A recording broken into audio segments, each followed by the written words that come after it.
জল দান মানে জীবন দান, সবাই জানি। দেখো সবাইকে জল দিচ্ছে দান করিয়ে, ঠান্ডা জল ওগুলো। বাইক গাড়ি সব দাঁড় করে জল দান করছে। এত রোদ, মানে কি বলবো, প্রচণ্ড তাপ এখানে, তাই হয়তো এই ব্যবস্থা করেছে। দেখো গাড়িতে দাঁড়াতে বলছে, চলে যাচ্ছে, কোনো কোনো গাড়ি দাঁড়িয়ে খাচ্ছে, দেখেছো?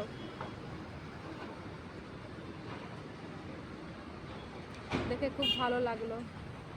কেউ কেউ রাস্তা দিয়ে যাচ্ছে, ওখান থেকে জল নিয়ে খাচ্ছে। এই যে গাড়িকে দাঁড় করাতে বলছে, দাঁড়াতে বলছে, এই দেখো দাঁড় করিয়ে দিচ্ছে। সত্যি তো রোদের সময় যদি কেউ একটু জল দেয়, কতটা মানে জলটা খেয়ে কতটা যে শান্তি পাওয়া যায়, কি বলবো।